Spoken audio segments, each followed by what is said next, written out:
എല്ലാവർക്കും നമസ്കാരം. ഇന്ന് വന്നിട്ടുള്ളത് ഒരു കോവയ്ക്ക ചെമ്മീൻ മെഴുക്ക് പുരട്ടി എങ്ങനെയാണ് തയ്യാറാക്കുന്നതെന്ന് നോക്കാം. അതിന് വേണ്ടിയിട്ട് കുറച്ച് കോവയ്ക്ക എടുത്തിട്ടുണ്ട് കേട്ടോ. ഒരു 1/4 കിലോ അടുത്തേക്ക് ഉണ്ടാവുള്ളൂ. ഇത് നമുക്ക് നമ്മുടെ പ്രിയപ്പെട്ട ഒരു ചേച്ചി തന്നതാണ് കേട്ടോ. അവരുടെ വീട്ടിലുണ്ടായിട്ടുള്ള കോവയ്ക്കയാണ്. നല്ല ഫ്രഷ് ആയിട്ടുള്ള വിഷമൊന്നും അടിക്കാത്ത കോവയ്ക്കയാണ്. നിങ്ങൾക്ക് കണ്ടാൽ തന്നെ അറിയാൻ പറ്റുമല്ലോ. ഞാനിത് ഒരു നീളത്തിൽ കനം കുറച്ചൊന്ന് അരിഞ്ഞിട്ട് കൊണ്ടുവരാം. അപ്പോൾ ഞാനിപ്പോൾ എല്ലാം അരിഞ്ഞെടുത്തിട്ടുണ്ട് കേട്ടോ. ഇതിൽ ഒരെണ്ണം പോലും പഴുത്തത് ഉണ്ടായിരുന്നില്ല, ചുവന്ന കളർ വരില്ല, അത് ഉണ്ടായിരുന്നില്ല കേട്ടോ. എല്ലാം നല്ല കിളുന്തായിരുന്നു. അപ്പോൾ ഉണ്ടാക്കാൻ വേണ്ടിയിട്ട് നമുക്ക് ഒരു ചട്ടി അടുപ്പത്ത് വെച്ച് കൊടുക്കാം കേട്ടോ. അത് ചൂടായി വരുമ്പോൾ അതിലേക്ക് ആവശ്യത്തിനുള്ള വെളിച്ചെണ്ണ ഒഴിച്ചു കൊടുക്കണേ. പിന്നെ ഇതിലേക്ക് കുറേ ചെമ്മീനൊന്നും വേണ്ട, ഒരു 10-20 ചെമ്മീൻ, ചെറിയ ചെമ്മീനാണ് കേട്ടോ. അപ്പോൾ അതും കൂടി എടുത്തിട്ടുണ്ട്. വെളിച്ചെണ്ണ ചൂടായി വരുമ്പോൾ നമുക്കിതിലേക്ക് ആവശ്യത്തിനുള്ള കടുക് ഇട്ട് കൊടുക്കാം.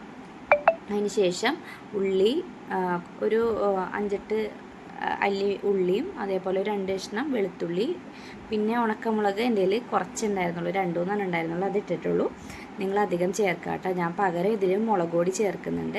നിങ്ങൾ മുളക് പൊടി ചേർക്കാതെ മുഴുവനും ഉണക്കമുളക് തന്നെ ചേർത്ത് കൊടുക്കുക. പിന്നെ ആവശ്യത്തിനുള്ള കറിവേപ്പിലയും കൂടി ചേർത്ത് കൊടുത്തിട്ട് നമുക്ക് ഈ ഉള്ളിയും വെളുത്തുള്ളിയും കറിവേപ്പിലയൊക്കെ നല്ലപോലെ ഒന്ന് വഴറ്റിയെടുക്കണേ. ഒന്ന് വഴണ്ട് വരുന്ന സമയത്ത് നമുക്കിതിലേക്ക്, ഞാൻ മുളക് കുറച്ചാണ് ചേർത്തിട്ടുള്ളതുകൊണ്ട് തന്നെ മുളക് പൊടി ഇടണം. അതിന് മുമ്പ് നമുക്ക് ഈ കോവയ്ക്ക അരിഞ്ഞത് ഇതിലേക്ക് ചേർത്ത് കൊടുക്കണം കേട്ടോ. ഇത് കനം കുറഞ്ഞായതുകൊണ്ട് തന്നെ പെട്ടെന്ന് തന്നെ നമുക്ക് ശരിയായി കിട്ടും, കുക്കായി കിട്ടിക്കോളും. എന്നിട്ടൊന്ന് ജസ്റ്റ് ഒന്ന് മിക്സ് ചെയ്തതിന് ശേഷം നമുക്ക് ഈ സ്റ്റേജിൽ തന്നെ ചെമ്മീനും കൂടി ചേർത്ത് കൊടുക്കാവുന്നതാണ്.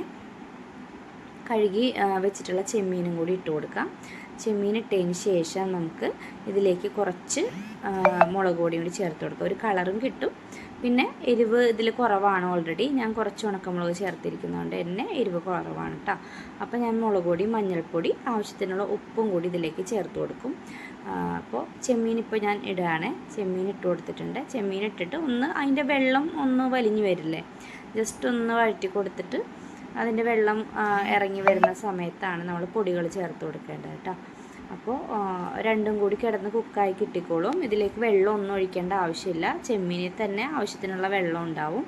അപ്പോൾ നമുക്ക് വെള്ളമൊന്നും വേണ്ട, ജസ്റ്റ് ഒന്ന് അടച്ചു വെച്ചിട്ട് ഇടയ്ക്കിടയ്ക്ക് ഇളക്കി കൊടുത്ത് വേവിച്ചെടുത്താൽ മതിയാവും കേട്ടോ. എളുപ്പമാണ്, എന്നാൽ നല്ല ടേസ്റ്റുമാണ്. ചെമ്മീൻ്റെ ടേസ്റ്റൊക്കെ ഉള്ളതുകൊണ്ട് നല്ല സൂപ്പർ ടേസ്റ്റിൽ നമുക്ക് ഈ മെഴുക്ക് പുരട്ടി കിട്ടും കേട്ടോ. ഇതുപോലെ നമുക്ക് അച്ചിങ്ങ ഏത് പച്ചക്കറി വെച്ചിട്ടായാലും ചെയ്യാം. ഞാനിപ്പോൾ അച്ചിങ്ങ ഒക്കെ വെച്ചിട്ട് ഇത് ഉണ്ടാക്കാറുണ്ട്. കോവയ്ക്ക വെച്ചിട്ട് ആദ്യമാണ് കേട്ടോ ചെയ്യുന്നത്. പക്ഷേ നല്ല ടേസ്റ്റ് ഉണ്ടായിരുന്നു ഉണ്ടായിക്കഴിഞ്ഞപ്പോൾ. ഞാനിപ്പോൾ ഒരു ടേബിൾ സ്പൂൺ മുളക് പൊടിയും കൂടി ചേർത്ത് കൊടുക്കുന്നുണ്ട്. ഒരു 1/4 ടീസ്പൂൺ മഞ്ഞൾപ്പൊടിയും കൂടി ഇട്ട് കൊടുക്കാം. അതിന് ശേഷം വീണ്ടും ഞാൻ നേരത്തെ പറഞ്ഞ പോലെ തന്നെ നമുക്കിത് ഇളക്കിക്കൊണ്ടിരിക്കണേ. ഒന്ന് ഇളക്കി കൊടുത്തതിന് ശേഷം ഒരു 2-3 മിനിറ്റ് അങ്ങനെ ആവിയിലിരിക്കട്ടെ. അതിന് ശേഷം വീണ്ടും മൂടി തുറന്നിട്ട് ഒന്നും കൂടി ഇളക്കി കൊടുക്കാം. അങ്ങനെ തുടരെ കുറച്ച് നേരം ഒരു 10-15 മിനിറ്റ് എടുക്കും കേട്ടോ. നമ്മളൊരു മീഡിയം ഫ്ലെയിമിലാക്കിയിട്ട് ഇങ്ങനെ ഇളക്കി കൊടുത്ത് വേവിച്ചെടുക്കണേ. വെള്ളമൊന്നും ഒഴിക്കാതെ തന്നെ അടിപൊളി ടേസ്റ്റിൽ നമുക്ക് കിട്ടും. അപ്പോൾ ഇത്രേ ഉള്ളൂ നമ്മുടെ അടിപൊളിയായിട്ടുള്ള കോവയ്ക്ക ചെമ്മീൻ മെഴുക്ക് പുരട്ടി. ഉണ്ടാക്കാനായിട്ട് എളുപ്പമാണ്, കഴിക്കാൻ അടിപൊളിയാണ് കേട്ടോ. അപ്പോൾ എല്ലാവരും ട്രൈ ചെയ്ത് നോക്കുക, ഫീഡ്ബാക്ക് അറിയിക്കുക.